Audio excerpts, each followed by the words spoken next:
اے ایمان والو اللہ سے ڈرو، وَلْتَنْظُرْ نَفْسٌ مَا قَدَّمَتْ لِغَدٍ۔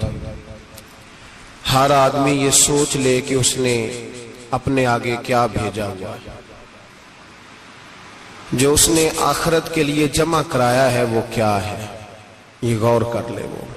وَاتَّقُوا اللَّهَ، اور پھر ڈر جاؤ اللہ سے۔ إِنَّ اللَّهَ خَبِيرٌ بِمَا تَعْمَلُونَ، فرمایا تم جتنے مرضی پردے ڈالتے پھرو، تمہارے رب کو تمہارے تمام کاموں کی خبر ہے، اسے پتا ہے تم کیا کرتے، وہ جانتا ہے۔ عزیز دوستو، بزرگوں اور بھائیوں، قرآن مجید نے دو چیزوں پر بڑا زور دیا ہے، ایک اللہ کو ماننا، اور اللہ کو ماننے کا مطلب ہے نبی پاک کو بھی ماننا۔ اللہ کو ماننے کا مطلب ہے کتابوں کو بھی ماننا، قرآن پاک کو بھی ماننا۔ لیکن دو باتیں آپ کو زیادہ ملیں گی، ایک ایمان، اور اس کے بعد سب سے زیادہ زور ہے ایمان بالآخرت پر، آخرت کو مانو۔ وَمِنَ النَّاسِ مَن يَقُولُ آمَنَّا بِاللَّهِ وَبِالْيَوْمِ الْآخِرِ وَمَا هُمْ بِمُؤْمِنِينَ۔ اللہ فرماتے ہیں کچھ لوگوں کا دعویٰ ہے کہ ہم اللہ اور آخرت پر ایمان رکھتے ہیں، حالانکہ وہ ایمان نہیں رکھتے، دعویٰ کرتے ہیں، نفاق کا مظاہرہ کرتے ہیں، منافقت کرتے ہیں۔ جو اللہ کو ماننے والا ہوتا ہے اس کا رنگ اور ہوتا ہے، جس کو پتا ہوتا ہے قیامت کے دن اللہ کے حضور کھڑے ہونا ہے، اس کے اعمال یہ نہیں مانتے، کہتے ہیں ہم مانتے ہیں، پر مانتے، دعویٰ ہے کہ ہم مانتے ہیں آخرت کو بھی اور اللہ کو بھی، پر نہیں مانتے۔ قیامت قائم ہونا ضروری ہے، اگر وقوع قیامت نہ ہو تو ظالم کی تو موجیں لگ گئیں، جابر تو موج کرے گا، فاسق اور فاجر تو کہیں گے دنیا میں بھی ہم اپنے اقتدار کے زور پر جیتے رہے، آج بھی ہمیں پوچھنے والا کوئی نہیں۔ عقلاً نقلاً قیامت کا قائم ہونا ضروری ہے۔ قیامت قائم ہوگی تو مظلوم کو اس کے ظلم پر داد رسی کی جائے گی اور ظالم کو سزا ملے گی۔ ایک آدمی ساری زندگی دنیا کے اندر لوٹ مار کرتا رہا، دھوکہ فریب فراڈ کرتا رہا، اس کی راتیں شراب و کباب میں گزر گئیں، وہ مرے اور بات ختم ہو گئی، ٹھیک ہے موج کر کے چلا گیا۔ ایک آدمی ساری زندگی اس نے اللہ تبارک و تعالیٰ کی رضا کے لیے اپنی نظر کی حفاظت کی، زبان کی حفاظت کی، یہاں تک کہ دل کی بھی حفاظت کی، وہ بھی مرے تو معاملہ ختم ہو گیا۔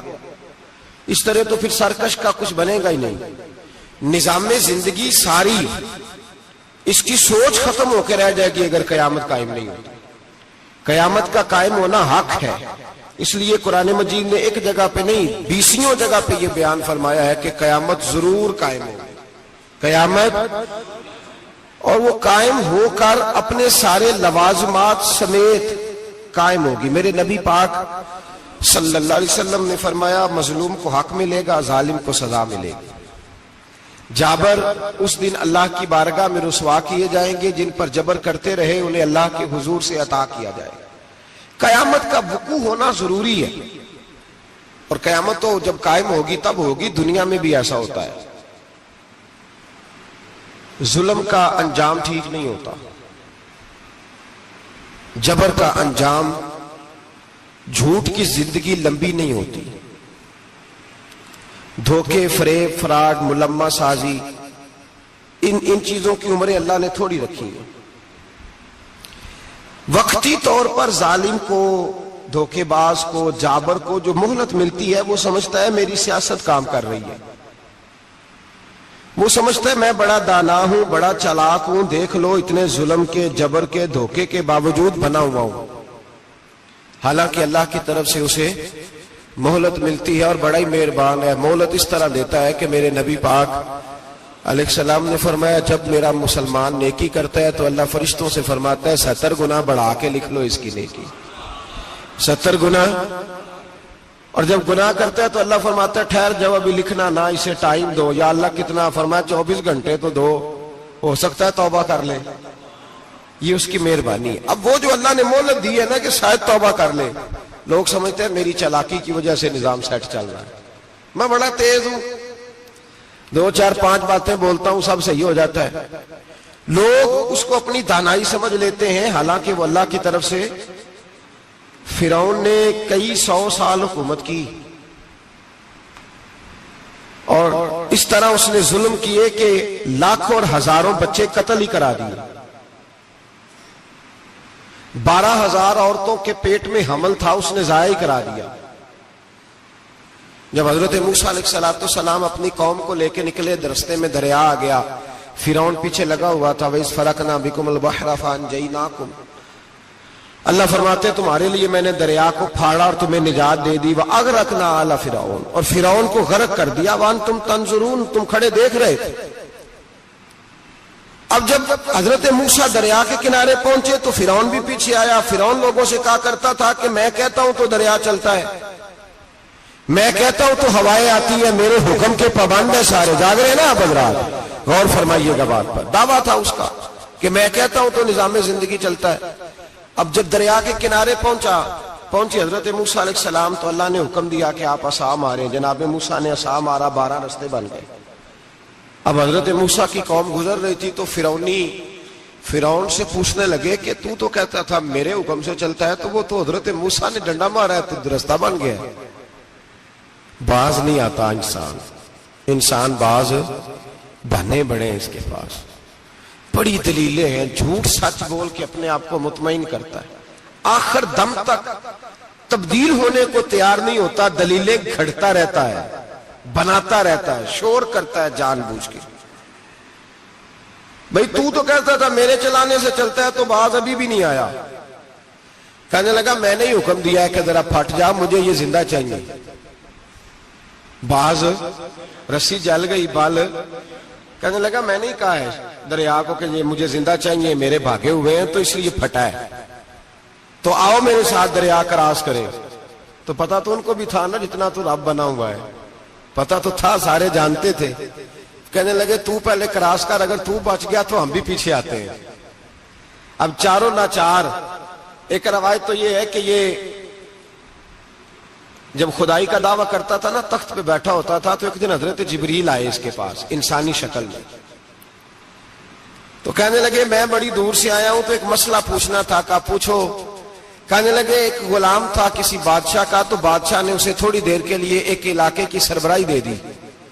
کتنی دیر کے لیے ہمیں سربراہیاں ملتی ہیں؟ کیوں جی؟ تھوڑی دیر کے لیے ملتی ہے نا. تھوڑی دیر کے لیے سربراہی دے دی ایک غلام کو. ذرا بات کو سمجھیے. حضرت جبریل پوچھتے ہیں، کہتے ہیں سربراہی مل گئی. اب وہ مالک ہی بن کے بیٹھ گیا ہے، وہ بات ہی نہیں سنتا. اس کو تھوڑی دیر کے لیے بنایا تھا، وہ تو خدائی کا دعویٰ کرنے لگا ہے. آپ بتائیں اس کا انجام کیا ہونا چاہیے؟ یہ مسئلہ پوچھنے آیا ہوں. تو فرعون کہنے لگا اس کا انجام یہ ہے کہ اسے پانی میں غوطے دے دے کے مار دے.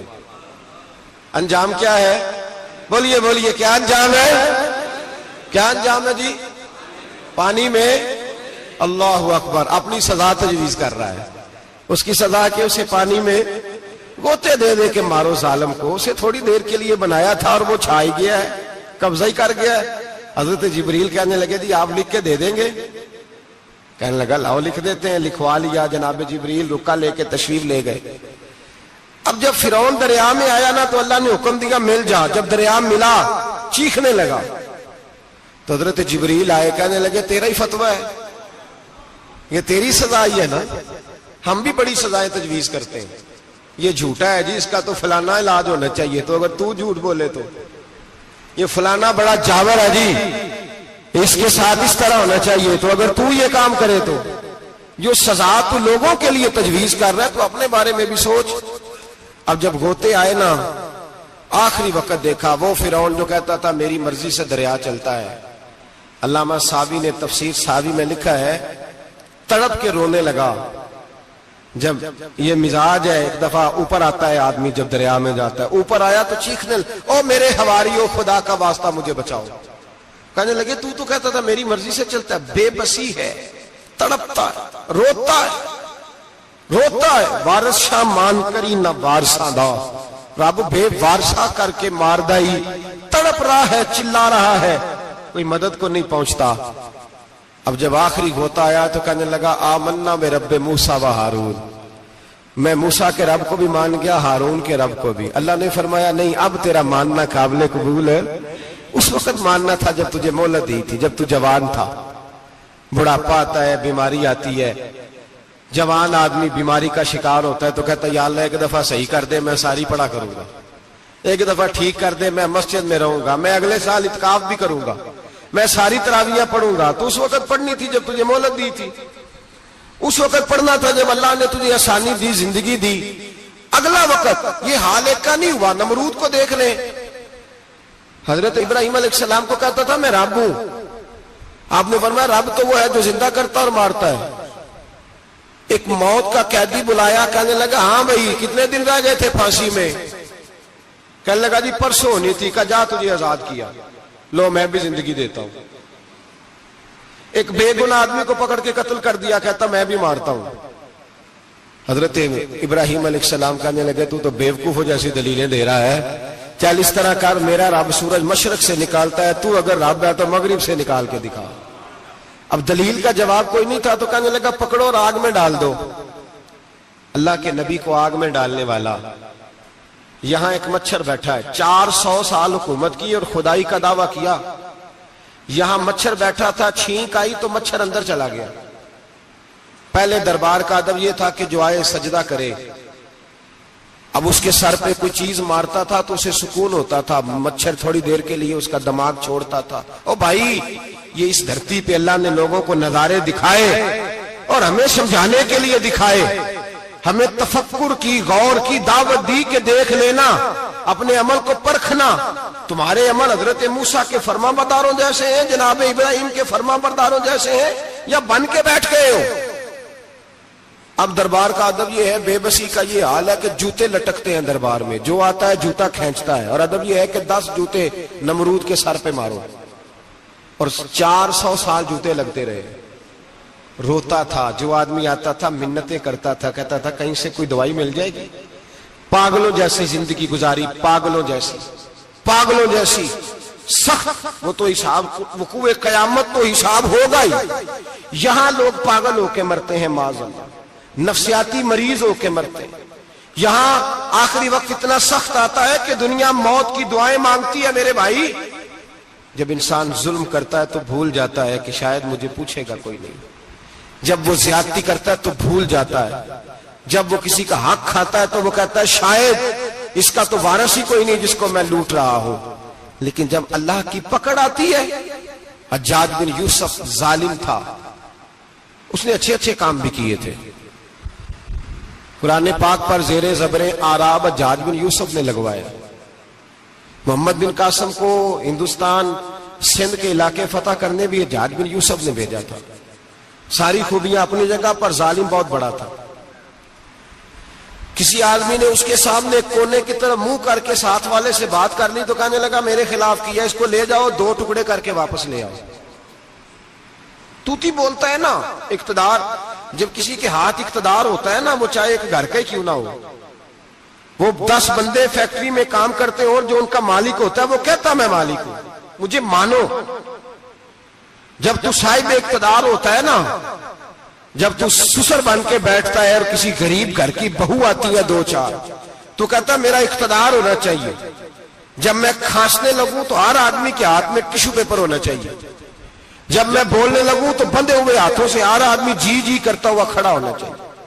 جس آدمی کا، اور یہ کام بہو بھی کرتی ہے کئی دفعہ، وہ بھی کہتی ہے کہ تمہیں پتا نہیں میں کتنا لمبا چوڑا جہیز لے کے آئی ہوں، جب میں سونے کے لیے اپنے بیڈ روم میں جاؤں تو خبردار بوڑھے بابے کو اجازت نہیں کہ وہ کھانسے۔ اماں کو چاہیے کہ اگر اس کو بڑی سخت پیاس بھی لگی ہے تو میرے سوتے سوتے باورچی خانے میں برتن نہ کھٹکھٹائے۔ جو جہاں بھی جس اسٹیج پہ بھی بیٹھتا ہے وہ کہتا ہے کوئی نہیں مجھے پوچھنے والا، میں مطلق العنان ہوں۔ جوان بوڑھوں کا مذاق اڑاتے ہیں، سمجھتے ہیں شاید کبھی بوڑھے ہی نہیں ہونا، مذاق اڑاتے ہیں۔ تندرست لوگ بیماروں کا مذاق اڑاتے ہیں، شاید کبھی بیمار نہیں ہونا۔ حجاج بن یوسف ظالم تھا، ظلم کرتا تھا، زیادتی کرتا تھا۔ حضرت سعید بن جبیر ایک تابعی بزرگ تھے، اتنے بڑے بزرگ تھے کہ ساری رات نماز پڑھتے تھے، سارا سال روزہ رکھتے تھے۔ ایک دن انہوں نے منبر پہ بیٹھ کے کہا کہ حجاج ظلم سے باز آ جائے ورنہ اللہ کی لاٹھی بڑی بے آواز ہے۔ اللہ کی لاٹھی، اس کا کیا مطلب ہوتا ہے؟ اس کا مطلب ہے جب رب کی لاٹھی چلتی ہے تو اس کی آواز، جی اس کا پہلے کوئی پیغام، وہ پہلے اعلان نہیں کرتا کہ تگڑے ہو جاؤ لاٹھی چلنے لگی ہے، لاٹھی چلتی ہے پر اس کی آواز، سمجھ آ رہی ہے میری بات کی؟ جمعۃ الوداع کے لیے تشریف لانے والے احباب خاص غور فرمائیے گا، حجاج بن یوسف کو پتا چلا کہ حضرت سعید بن جبیر نے میرے خلاف بات کی، بلا لیا، کہنے لگا تو نے میرے خلاف بات کی ہے؟ فرمانے لگے کی ہے۔ کہنے لگا تجھے پتا ہے میں قتل کر دوں گا؟ آپ فرمانے لگے نہ تو زندگی کا مالک ہے نہ موت کا مالک ہے، تو کیسے قتل کر؟ کہنے لگا تجھے پتا ہے میرا؟ فرمایا میں نے تجھے نہیں، میں نے تو کئی شداد، کئی حماد، کئی قارون، کئی فرعون، کئی نمرود دیکھے، کئیوں کی داستانیں سنی، تو کون ہے؟ تو چھوٹا سا ہے۔ ایک جملہ ہے ملا جلال الدین رومی کا، بڑے درویش تھے، ایک بات کہہ گئے، کہنے لگے نمرود جتنے پیسے نہیں، فرعون جتنی حکومت نہیں، قارون جتنی دولت نہیں، ورنہ فرمانے لگے میرے زمانے میں بھی کئی لوگوں کا خدا بننے کو دل کرتا ہے، کئی لوگوں کا دل کرتا ہے، لیکن نمرود جتنے پیسے، فرعون جتنی طاقت اور قارون جتنی دولت نہیں، ورنہ ہو سکتا ہے لوگ دعویٰ کر جائیں معاذ اللہ ثم معاذ اللہ۔ یہ آج سے کئی سو سال پہلے وہ کہہ رہے ہیں، آج تو حالات بڑے ابتر ہیں، اس کی نسبت خطرناک۔ فرمانے لگے حضرت سعید بن جبیر تو زندگی موت کا مالک نہیں۔ کہنے لگا پکڑو، قتل کرو اسے، لے جاؤ۔ جب پکڑ کر کھینچ کر لے جا رہے تھے نا تو حضرت سعید بن جبیر مسکرانے لگے۔ اب ظالم کے سامنے مسکرائے تو اس کو بڑا غصہ آیا، یہ میرا مذاق اڑاتا ہے؟ بلا لیا، ادھر آؤ، کیوں مسکرا رہے ہو، کیا ہوا؟ تو حضرت سعید بن جبیر کہنے لگے میں مسکرا رہا ہوں تیری بیوقوفی پر اور اپنے اللہ کی دی ہوئی ڈھیل پر۔ میں مسکرا رہا ہوں کہ یا اللہ کیا بات ہے، کیا تیرا شان ہے، کیسے لوگوں کو ڈھیل دی ہوئی ہے۔ میں مسکرا رہا ہوں تیری بیوقوفی پر کہ تو سمجھتا ہے شاید مجھے پوچھنے والا کوئی نہیں۔ کہنے لگا اس کو باہر نہ لے جاؤ، میرے سامنے قتل کرو۔ ٹھیک ہے جی، قتل کرنے لگے تو حضرت سعید بن جبیر نے منہ کعبے کی جانب کر لیا، انی وجہت وجہی للذی فطر السماوات والارض حنیفا وما انا من المشرکین۔ جب آپ نے یہ آیتیں پڑھی نا کہ میں نے منہ کر لیا ہے اپنے رب کی جانب، کرو مجھے قتل، کہنے لگا نہیں نہیں، اس کا منہ پھیرو، کعبے کی طرف ہو کے قتل نہ ہو، ہے ظالم پر پاگل ہو گیا ہے۔ حضرت سعید بن جبیر کے حوصلے نے شکست دے دی، ناکام ہو گیا، مخبوط الحواس ہو، کہنے لگا اس کا منہ پھیر دو۔ جب کعبے سے پھیرا تو آپ فرمانے لگے للہ المشرق والمغرب فانما تولى فثم وجه اللہ۔ اللہ فرماتا ہے تو مشرق اور مغرب سارا ہی اللہ کا ہے، جدھر بھی منہ کرو گے ادھر اللہ ہی اللہ ہے، جدھر بھی منہ کرو گے ادھر اللہ ہی اللہ ہے، چاروں جانب۔ پھیر دے جدھر منہ پھیرنا ہے تو نے، پھیر دیا منہ۔ حضرت سعید بن جبیر کے گلے پہ خنجر رکھا تو آپ نے ہاتھ اٹھائے، کہنے لگے اے اللہ میرے بعد اسے کسی اور پر مسلط نہ کرنا، میرے بعد کسی اور پر مسلط نہ، بس میں آخری ہوں۔ جب آپ ذبح ہوئے تو اتنا خون نکلا کہ لوگ کہتے ہیں جتنا اونٹ کے وجود سے نکلتا ہے، تر ہو گیا سارا اس کا دربار۔ ایک سمجھدار آدمی کو بلا کے کہنے لگا اتنا خون میں نے بڑے بندے قتل کرائے ہیں پر اتنا خون نہیں نکلا۔ تو وہ کہنے لگے لوگ مر جاتے ہیں، مرتے وقت ڈر جاتے ہیں، سہم جاتے ہیں، خون سکڑ جاتا ہے، لگتا ہے یہ شخص جب دنیا سے گیا ہے تو ڈٹ کے گیا ہے، یہ ڈٹ کے گیا ہے دنیا سے۔ حجاج بن یوسف رات کو سویا تو تڑپ کے اٹھا، کیا ہوا؟ گھر والے کہنے لگے کیا ہوا؟ کہنے لگے سعید بن جبیر خواب میں آئے اور کہتے ہیں اٹھ مجھے بتا تو نے مجھے کیوں قتل کیا، بتا کیوں مارا؟ اگلی رات پھر سویا تو وہی خواب، پھر سویا تو وہی خواب۔ گناہ نفسیاتی مریض بنا دیتا ہے، ظلم تجھے مخبوط الحواس کر دیتا ہے۔ جب تو زیادتی کرتا ہے تو اللہ فرماتے ہیں کہ تو اللہ کو بھولتا ہے، اللہ تجھے اپنا آپ بھلا دیتا ہے، پھر تو بھول جاتا ہے، پھر تو سیدھے رستے پہ چلتا ہے پر بھٹک جاتا ہے، پھر تو صحیح رستوں کا تعین کر کے بھی گمراہ ہوتا ہے، پھر تو روز وہی گاڑی چلاتا ہے پر اب جب تو بریک لگاتا ہے تو نہیں لگتی۔ جب گناہوں کے ساتھ تو مخبوط الحواس ہوتا ہے، تو روز وہ کاروبار کرتا ہے، لیکن جب تیرے گناہ تجھے گھیر لیتے ہیں پھر اسی کاروبار میں تو نقصان اٹھاتا ہے۔ حجاج بن یوسف تڑپتا ہے، روتا ہے، یہاں تک کہ بیمار ہو گیا، پیٹ میں درد ہوتی ہے، پتہ نہیں کیا ہوا، تکلیف ہوتی ہے، پتہ نہیں، سارے حکیم، طبیب، ڈاکٹر، کوئی نہ سمجھ سکا کہ بیماری کیا ہے۔ جو بیماریاں خدائی ہوتی ہیں ان کا لوگوں کو پتا، جو آزمائشیں رب کی جانب سے ہوتی ہیں وہ ڈاکٹروں کے ہتھے نہیں چڑھتی، جو تکلیفیں اللہ دیتا ہے ان کا حکیم طبیب علاج نہیں کر پاتے، مشکل، اور شفا اسی وقت ہوتی ہے جب اللہ دینا چاہے، اور جب رب بھی دینا نہ چاہے تو بڑے بڑے ڈاکٹر کہتے ہیں کہ ہمارے بس کی بات نہیں رہی۔ بغداد سے حکیم آئے، پیٹ دیکھا، کہنے لگے نہ تیرے معدے میں کوئی دقت ہے، نہ تیرے جگر میں، نہ کسی اور جگہ، ماجرا کیا ہے؟ ایک آخری علاج ہے، آخری، وہ کیا؟ گوشت کا چھوٹا سا ٹکڑا دھاگے کے ساتھ باندھ کے منہ میں ڈالا، اور پھر ایک باریک سا تنکا لے کے اس کو اندر ڈالنے لگے گلے میں۔ وہ گوشت کا ٹکڑا جب حلق کے اندر اتر گیا، اس حکیم نے واپس کھینچا تو کیسے ایسی بدبو آئی جیسی کبھی سونگی نہ تھی۔ جانور، کیڑے مکوڑے لگے ہوئے باہر نکلے، اور جب دیکھا تو جتنے محل میں لوگ بیٹھے تھے چلاتے ہوئے نکل گئے کہ یہ کیا مصیبتیں ہیں۔ حکیم بھی اٹھ کے دوڑنے لگا، کہا تجھے کیا ہوا؟ کہنے لگے حجاج تیری بیماری زمینی نہیں، تیری مصیبت زمینی نہیں۔ کہا میری مرض تک تم کیوں نہیں پہنچ پا رہے؟ تو کہنے لگے لگتا ہے تو بد دعا کا مریض ہے، لگتا ہے تو ظلم کا مریض ہے، تو جبر کا مریض ہے۔ تڑپتا رہا، سسکتا رہا۔ ایک وقت وہ بھی آیا کہ گھر والوں نے کمرے میں بند کر کے تالا لگا دیا، دیوار سے ٹکرے مارتا۔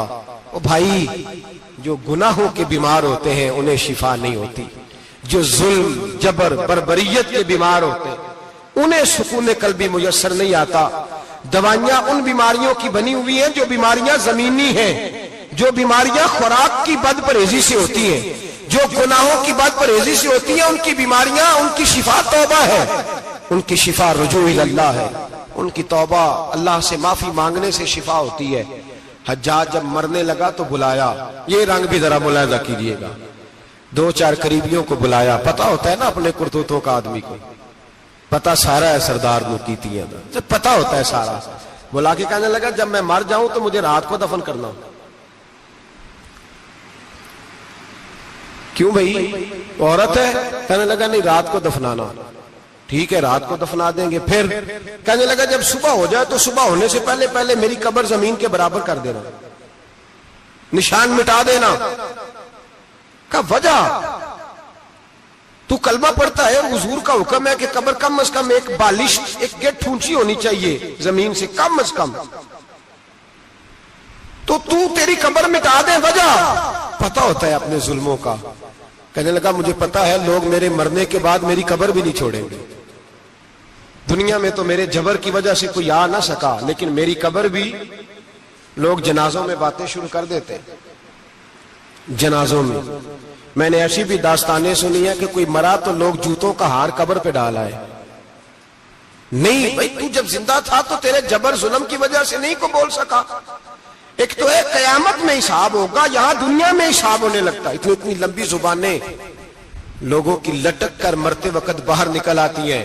دعا کریں، جمعہ ہے، اللہ تعالیٰ ایمان کی موت عطا فرمائے، دعا فرمائے رب تعالیٰ اللہ تبارک و تعالیٰ توبہ کر کے جانے کی توفیق عطا فرمائے، جاگے جاگے اور سنے اور دعا کرے، اے اللہ تو ہمیں ظلم سے ویسے ہی محفوظ فرما، اگر ہم زیادتی کرنے لگے تو اے اللہ ہمیں اس سے منع فرما، ہمیں اس سے تو یہ توفیق دے کہ ہم باز آ جائیں اس گناہ سے۔ میرے بھائی، ایک تو دنیا میں سزا ہے، پھر قیامت کی سزا ہے، اور وہ زیادہ سخت ہے، وہ زیادہ سخت ہے۔ ہم لوگوں نے نا ہیلے بہانے بڑے بنائے ہوئے ہیں۔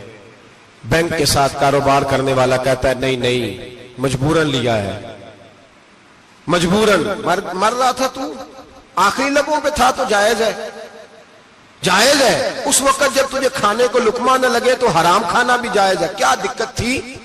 کیوں اللہ رسول کے مقابلے میں کھڑا ہوا تو؟ کیوں سود کا دھندا کیا؟ کیا تکلیف تھی؟ کہاں تو الجھ گیا تھا؟ ہم جان بوجھ کے اپنے لیے جہنم کٹھی کرتے ہیں، پھر کہتے ہیں سکون نہیں زندگی میں. کہاں سکون آئے گا؟ کیسے آئے گا؟ ہم نے خود آگ لگائی ہے چمن میں اپنے. جو قیامت کی سزا ہے، میرے نبی پاک علیہ السلام نے فرمایا رب تمہیں سامنے کھڑا کرے گا. اور کس طرح کھڑا کرے گا؟ فرمایا لوگوں کے وجود سے کپڑے اتر جائیں گے، زمین اس طرح دہکے گی جس طرح تانبا زمین پہ رکھا جائے اور آگ جلائی جائے. تانبا دیکھا آپ لوگوں نے؟ یہ بھی گرمی گزری ہے نا، تو فرش پر جب سورج پڑتا تھا تو ننگے پاؤں چلا نہیں جاتا تھا. صحیح کہہ رہا ہوں؟ ننگے پاؤں، بچے کا پیر زمین پہ لگتا تو چیخ اٹھتے ہیں، کہتے ہیں اوہ جل گیا پیر. حالانکہ یہ فرش دنیا کے ہیں. اور اگر تانبے کے اندر خاصیت ہے کہ اگر کوئی دھات جلدی اور زیادہ گرم ہوتی ہے تو وہ تانبا ہے. میرے نبی نے مثال دی تو اس کی دی جو سخت تھا. فرمایا تانبے کی طرح زمین تپائی جائے گی اور پھر ننگے پاؤں رب تمہیں کھڑا کرے گا. آج سورج کی پشت تمہاری جانب ہے، قیامت میں منہ تمہاری جانب ہوگا. نیزہ آپ نے دیکھا ہوگا، نیزہ ہوتا تھا. فرمایا یہ جو تم نیزے دیکھتے ہو صرف 1.25 نیزے کے برابر سورج قریب آ جائے گا اور پھر اللہ تمہیں سامنے کھڑا کر کے تم سے سوال جواب کرے گا. اور حضور نے کہہ دیا ہے تو اب کسی نعت خواں کے کہنے سے بات بدل سکتی، کسی پیر کے کہنے سے جملہ بدل سکتا، کسی خطیب کے کہنے سے فکر نہ کرنا وہ سامنے جنت پڑی ہے، اب بات بدل سکتی. خدا کی رحمت پر بھروسہ رکھنا ضروری ہے، نبی پاک کی شفاعت کی امید رکھنا. بولیے. لیکن جو حضور نے بیان کیا ہے اس کو ماننا بھی یہ بھی ضروری ہے. میرے نبی پاک نے فرمایا اللہ تم سے حساب لے گا اور اللہ پوچھے گا، تم نے جواب دینا ہے. حضور کس کس شے کا؟ فرمایا جو پہنتے ہو اس کا جواب نہیں دینا، جو کھاتے ہو اس کا جواب نہیں دینا، جو اللہ کے راستے میں دیتے ہو اس کا جواب، باقی ہر شے کا جواب دینا ہے. ادھر جو پلاٹ ہے اس کا بھی جواب دینا ہے، اور جو جی وہ جو بچوں کو پیسے بتائے ان کا بھی جواب دینا ہے، جو چھپائے ہیں ان کا بھی. ثم لتسألن یومئذ عن النعیم. جو کمیٹی اپنے محلے میں ڈالی ہے اس کا بھی جواب دینا ہے، جو سسرال کے علاقے میں ابا جی سے چوری ڈالی ہوئی ہے اس کا جواب بھی، سب کا جواب دینا ہے. تمام حساب کتاب. اور اللہ فرماتے ہیں میں سامنے کھڑا کر کے ہر سوال کا تجھ سے جواب، تجھے ہر سوال کا جواب. صاحب اچھا یہ جو بڑے لوگ تھے وہ حساب سے ڈرتے تھے، ہم چھوٹے لوگ ہیں ہم حساب سے ہم نہیں ڈرتے، ہم کہتے ہیں دیکھی جائے گی. بڑے لوگ جو تھے وہ حساب سے.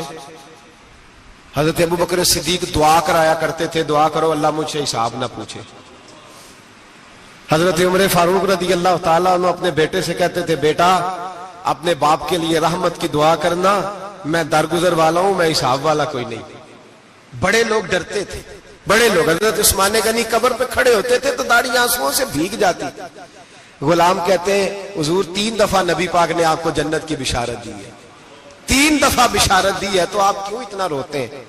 عثمان غنی فرماتے جس رسول نے مجھے جنتی کہا ہے اسی محبوب نے مجھے فرمایا تھا عثمان قبر آخرت کی منزلوں میں سے پہلی منزل ہے. اور آپ فرماتے میرے تو کمرے میں دیا گل ہو جائے تو مجھے ڈر لگتا ہے، اس میں تو مکمل اندھیرا ہے. آپ فرماتے کھڑکیاں بند ہو تو دم گھٹنے لگتا ہے، اس کو تو دروازہ ہی کوئی نہیں، روشن دان تک نہیں. بھائی جو بڑے تھے وہ ڈر رہے تھے. مولا علی شیر خدا نماز کا وضو کر کے کانپتے تھے، کانپتے. علی آپ مرحب کے سامنے نہیں کانپے، خیبر کا دروازہ اکھاڑتے نہیں کانپے، بدر احد خندق حنین اور خیبر میں نہیں کانپے، تو یہاں آپ فرمانے لگے مالک کے سامنے جاتے ہوئے ڈر آتا ہے. بڑے لوگ کانپتے تھے. بڑے لوگ. آج کون سا جمعہ ہے؟ سارے بولیے. حالانکہ یہ اگلے سال دوبارہ آئے گا، ہمارا نہیں پتا کہ ہم ودا ہو جائیں کہ کیا بنے. یہ کون سا جمعہ ہے؟ آیا جمعۃ الوداع، آئے ہم پڑھ گئے. آج ایک فکر لے کر کے جانا، ایک سوچ. جہاں روز رات کو بیٹے کی ٹینشن، بیٹی کی ٹینشن، بھائی کی ٹینشن، پوتے کی ٹینشن ہوتی ہے نا، ایک ٹینشن اور اپنے آج ایک ٹینشن بڑھا لو، قبر کی ٹینشن پیدا کر لو، قیامت کی تھوڑی سی فکر کر لو، تھوڑی سی ایک لمحے کے لیے صحیح تھوڑا خیال پیدا کرے. حضرت حسن بصری نام سنا ہوا ہے نا، یہ حضرت علی کے شاگرد ہیں. نبی پاک کے گھر میں آ جاتے تھے کئی دفعہ، بچے تھے جب. حضرت حسن بصری تابعی ہیں. فرماتے خانہ کعبہ میں عمرہ کرنے گیا, طواف کعبہ کر رہا تھا تو بڑا عجیب منظر ہوا, رات کی تنہائی ہوئی. اس وقت کئی دفعہ طواف بند بھی ہوتا تھا, اس لیے کہ رش کم ہوتا تھا تو رات کو سب سو جاتے.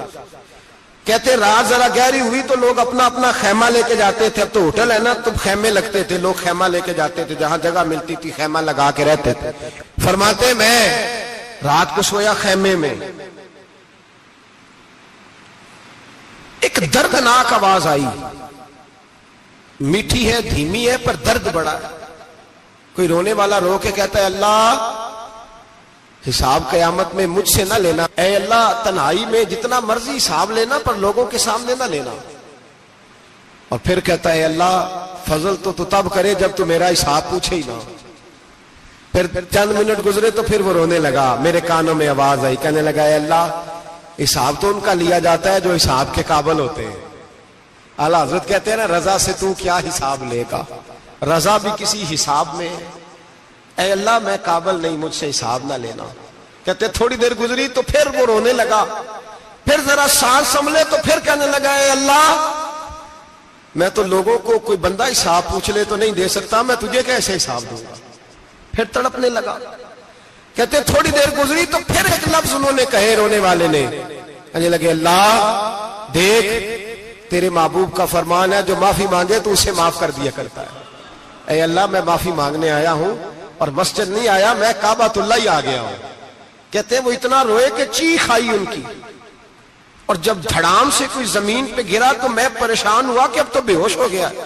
فرماتے ہیں میں زور سے اٹھا فٹافٹ اور اس شخص کی طرف بڑھا. میرے دل میں خیال ہے کوئی گناہگار ہے بیچارہ, تو چلو میں بھی دعا کرتا ہوں, اس کو کہتا ہوں بیٹے فکر نہ کر اللہ تیری مدد کرے گا. فرماتے ہیں میں گیا اس نیت کے ساتھ کہ میں کہوں گا چلو اٹھو تم بھی دعا کرو میں بھی کرتا ہوں, اللہ ہم سے حساب نہ پوچھے. کہتے میں گیا تو وہ شخصیت بے ہوش پڑی تھی, کالے سیاہ بال ان کے چہرے پہ بکھرے ہوئے تھے. کہتے ہیں لوگوں جب میں نے زلفیں ہٹائیں چہرے سے تو میرا وجود کانپنے لگا آسمان ٹوٹ پڑے گا, زمین پھٹ جائے گی, ستارے بکھر جائیں گے, آج بہ جائیں گے سمندر. فرماتے ہیں میری چیخیں نکل گئی, یہ کوئی گناہگار تو نہیں, یہ تو حضرت فاطمہ کے پوتے امام زین العابدین ہے, یہ تو امام حسین کا وہ بیٹا ہے جو کربلا میں تنہا بچے تھے. فرماتے ہیں میں امام کا چہرہ دیکھا تو بھاگ کے آیا اور میں نے اپنی داڑھی ان کے پیروں کے ساتھ مس کی اور میں نے کہا حضور اٹھئے. امام اٹھے تو میں نے کہا شہزادے تیرے تو اشارے سے اللہ کئی گناہگاروں کو بخشے گا, تیری تو دعا سے اللہ بخشے گا, یہ کیا کر رہے ہو. تو امام زین العابدین کہنے لگے حسن بصری ادھر آ یار, ادھر آؤ بزرگو, میرے دادا کے پاس رہنے والے ہو, میں نے نا آج ہی سنا ہے کہ اس کا عذاب بڑا سخت ہے, آؤ میرے لیے دعا کرو, اللہ پاک مجھ سے حساب نہ پوچھے. کہا حضور نہ کریں. اب فرمانے لگے تجھے نہیں پتا کچھ چیزیں ایسی ہیں کہ رب نے اگر حساب پوچھا تو میں واقعی جواب نہیں دے پاؤں گا, چل کر میرے لیے دعا. کہتے میں نے ہاتھ باندھے حضور میں نہیں کرتا, اٹھا کہہ. فرماتے میں نے ہاتھ اٹھائے, میں نے کہا اے اللہ تیرے رسول کا شہزادہ ہے, یہ تیرے رسول کا شہزادہ ہے, یہ کہہ رہا ہے تو فضل کر. او بھائی جو بڑے تھے وہ تو تڑپتے تھے, سسکتے تھے. ابو علی ہیتی کہتے خانہ کعبہ میں پتھر پہ سر رگڑ رگڑ کے کوئی بوڑھا کہہ رہا تھا اے اللہ اول تو حساب نہ لینا, اور اگر لینا تو مجھے اندھا کر کے اٹھانا, میں تیرے نیک بندوں کے سامنے شرمندہ نہیں. اقبال رو پڑے. اقبال کچھ لوگوں نے لکھا ہے یہ آخری ربائی ہے ڈاکٹر اقبال کی, آخری. اس کے بعد شاید اس نے کلام نے کچھ سیرت نگاروں کا خیال ہے. اقبال مدینے کی طرف منہ کر کے کہنے لگے تو غنی از ہر دو عالم من فقیر, اللہ تو غنی ہے میں تو فقیر ہوں. روز محشر عذر ہائے من پذیر, اے اللہ اول تو میرا کوئی عذر قبول کر لینا محشر کے دن, اور اگر نہ کرنا ہوا اگر تمہیں بینم حسابم نہ گزیر, اگر ضرور ہی میرا حساب لینا ہے اے اللہ اگر تو نے ضرور لینا ہے, اے اللہ اگر ضرور ہی لینا حساب، اول تو میرا عذر مان لینا، میری کمزوری پہ رحم کرنا، اے اللہ میرے بڑھاپے پر میری کمزوری پر رحم کرنا، اگر ضرور حساب لینا ہے از نگاہ مصطفیٰ پنہا بغیر، تو اے اللہ ذرا حضور کی نگاہوں سے اوجھل کر کے لینا، اے اللہ مجھے شرم آئے گی۔ میرے مصطفیٰ کریم فرمائیں گے میں تو تجھے ہر بات سمجھا کے آیا، ایک جگہ تیری رہنمائی کر کے آیا، تو کیسے عمل کما، ذرا اوجھل کر کے از نگاہ مصطفیٰ پنہا بغیر، ذرا حضور کی آنکھوں سے اوجھل کر کے سائیڈ پہ کر کے لینا، میں برداشت نہیں کر پاؤں گا۔ حضرت ابو علی ایتی کہتے ہیں بابے نے سر رکھا ہوا ہے اور کہتے ہیں اللہ مجھے اندھا کر کے اٹھانا، فرماتے میں گیا، میں نے کہا چلو میں دعا کرتا ہوں جا کے، فرماتے جب میں نے جا کے بزرگوں کی کمر پہ ہاتھ رکھا، ان کا چہرہ دیکھا تو یہ کوئی گناہگار تو نہیں، یہ تو بغداد کے پیر عبد القادر جیلانی ہے، یہ تو محبوب سبحانی غوث سمدانی ہے، یہ تو وہ شخص ہے جو قدم لگائے تو اللہ ولایت عطا کرتا ہے۔ جو بڑے تھے وہ ڈر رہے تھے، معین الملت والدین، عطائے رسول، ہند الولی، غریب نواز حضرت خواجہ معین الدین اجمیری رحمت اللہ علیہ، خواجہ قطب الدین بختیار کاکی کو تنہائی میں بلا کے کہنے لگے معین الدین سید زادہ ہے، معین الدین حضور کے خاندان میں پیدا ہوا ہے، معین الدین سے اس کے پیر کو بڑی امیدیں تھیں، معین الدین کو رسول پاک نے ہندوستان بھیجا تھا، پر قطب الدین یار معین الدین تبلیغ کا حق نہیں ادا کر سکا۔ حضرت خواجہ قطب الدین کہنے لگے حضور 90 لاکھ تو مسلمان کر دیے، اور کیا حق تھا؟ فرمایا نہیں، جب تو تہجد کی نماز پڑھے نا بیٹا اپنے لیے دعا مانگنا تو خدا سے کہنا مولا میرے پیر کی کوتاہیاں معاف کر، وہ جس اعزاز کا تھا وہ کام نہیں کر سکتا، جو بڑے تھے ان کی تو باتیں بڑی تھی، یہ جو ہم چھوٹے آئے ہیں نا نئے، ٹکٹیں دیتے پھرتے ہیں، ٹکٹیں، بے نمازی جاہل ان پڑھ پیر ٹکٹیں بانٹتا ہے لوگوں کو، تو بھی بخشا ہے تو بھی بخشا ہے، وہ 90 لاکھ لوگوں کو رائے حق پر لگا کے بھی کہتے تھے نہیں حق تو یہ ہے کہ حق ادا نہ ہوا، حق تو یہ ہے کہ حق، کوئی شاہی پلے نہیں، ڈٹا ہوا کھڑا ہے مسلمان، ڈٹا ہوا، یہ حساب سنے۔ کسی نے حضرت ابو ہریرہ سے کہا کہ کوئی ایسی حدیث سناؤ جو آپ کو بھی بڑی محبوب ہو۔ حضرت ابو ہریرہ نے چیخ ماری، رونے لگے اور بے ہوش ہو گئے، پھر ہلایا، پانی پلایا، اٹھے، کہا حضور بات کی تھی حدیث سنائے، پھر رونے لگے۔ ہمیں تو نہیں نہ رونا آتا، ہمیں تو تب آتا ہے جب بیٹا بات نہ مانے، ہمیں تو تب آتا ہے جب کاروبار میں نقصان ہو جائے، ہمیں تو تب رونا آتا ہے جب ہمارا کوئی دوست ہمارے بارے میں غلط بات کر دے، بے عزتی دنیا کی ہو جائے۔ حضرت ابو ہریرہ 3 دفعہ ہوش آیا، 3 دفعہ روئے اور کہنے لگے عزیزو یہ وہ والی حدیث ہے کہ میں سوچتا بھی ہوں تو میں تڑپ اٹھتا ہوں۔ کہا کون سی حدیث؟ تو حضرت ابو ہریرہ کہنے لگے میں نے نبی پاک سے سنا ہے قیامت میں سب سے پہلے علماء کا حساب ہوگا، سب سے پہلے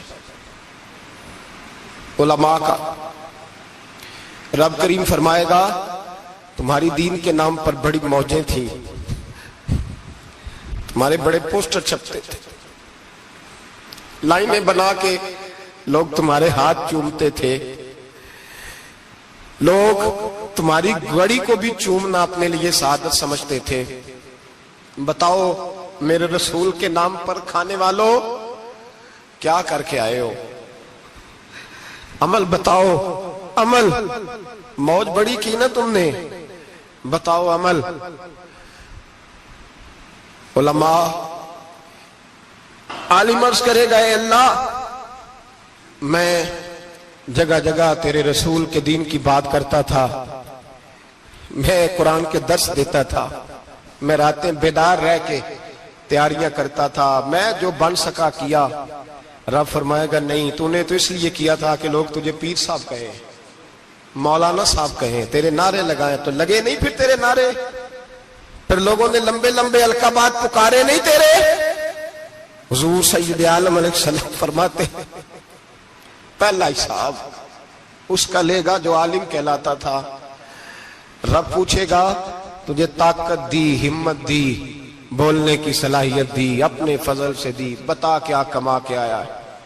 حضرت ابو ہریرہ روتے ہیں، کہتے ہیں میں بھی تو حدیثیں سناتا ہوں، میں بھی تو عالم ہوں، میرے پیچھے بھی تو لوگ بھاگتے ہیں، لوگوں بتاؤ اگر اللہ نے ابو ہریرہ سے پوچھا تو کیا جواب دے گا؟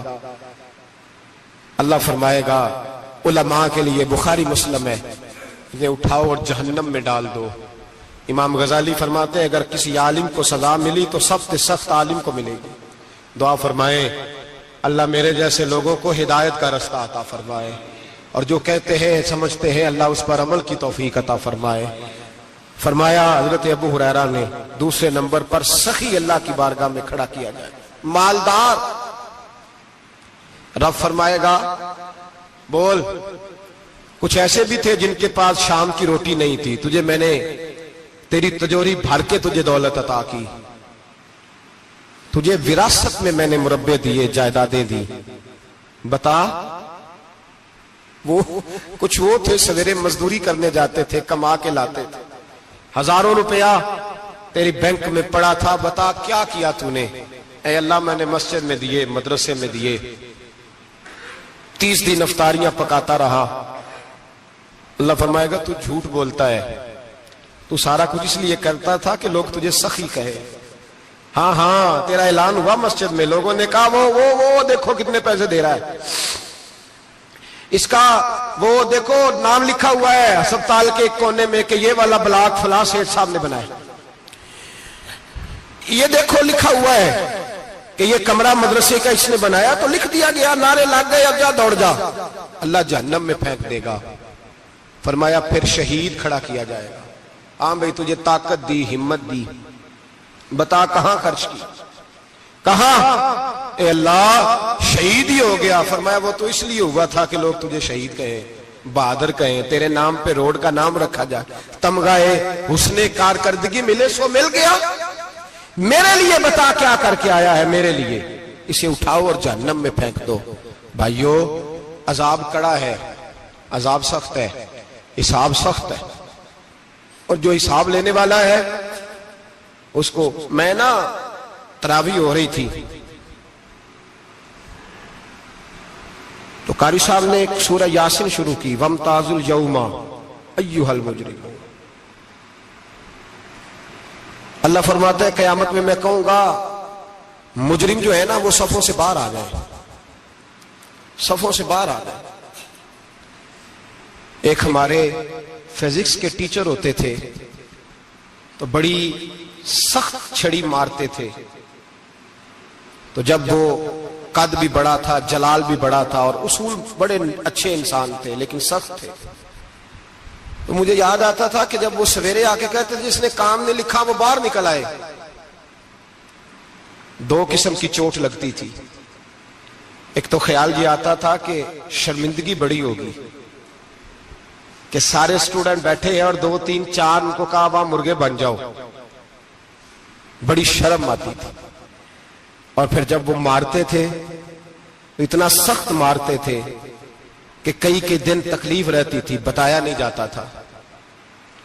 وہ اسٹوڈنٹ بتاتے تھے کہ یار اس سے بچو کسی بھی طریقے، اور کسی کا کام رہ بھی جاتا تھا کہتے تھے اس پیریڈ کی ڈیوٹی سبق یاد کر کے آنا ہے۔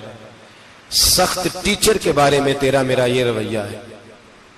تو یاد آ رہا تھا جب وہ کہہ رہے تھے نا وَامْتَازُوا الْيَوْمَ أَيُّهَا الْمُجْرِمُونَ، تو میں صف میں کھڑا تھا تو 2 قطرے میرے بہہ گئے آنسو کے۔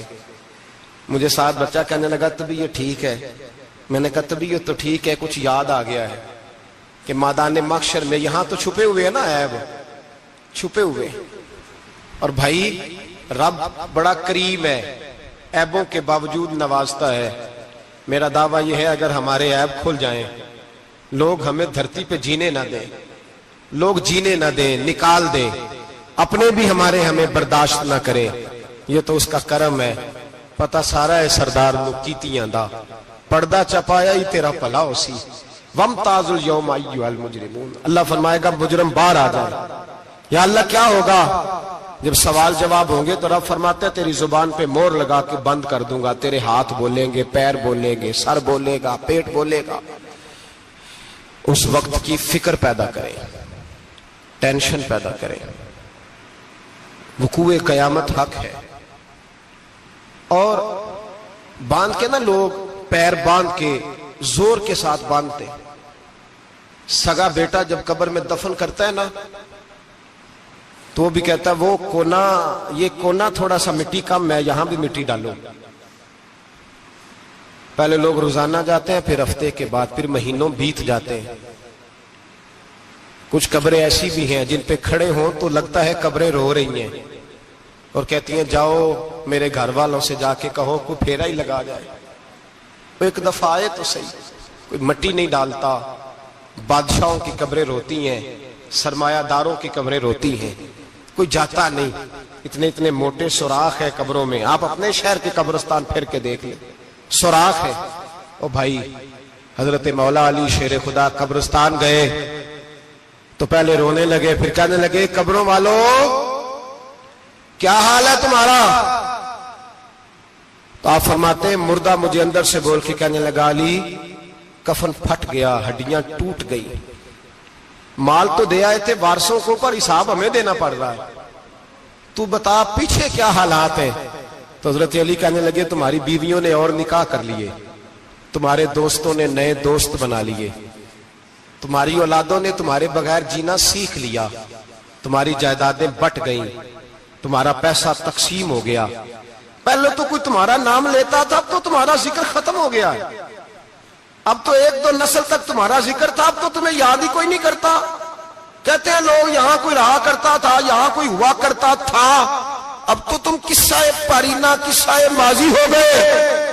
حساب کا وقت قریب ہے، قریب آ گیا وقت. اللہ فرماتے اقترب للناس حسابهم وهم فی غفلۃ معرضون.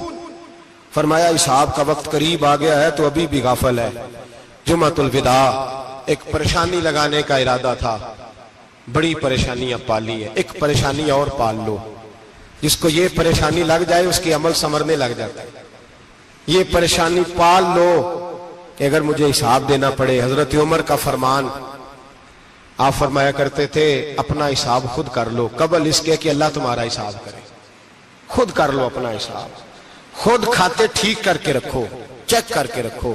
میری دعا ہے اللہ پاک ہمیں ان میں شامل کرے جن کو وہ معاف کرنے والا ہے. آمین تو کہہ دے. اللہ تبارک و تعالی ہمیں ان لوگوں میں شامل کرے جنہیں اللہ بغیر حساب جنت عطا کرنے والا ہے. فکر پیدا کریں، سوچ پیدا کریں. اللہ تبارک و تعالیٰ کو راضی کرنے کے ایام ہے اور اس کی رضا کی طرف توجہ کریں سارے حضرات. اللہ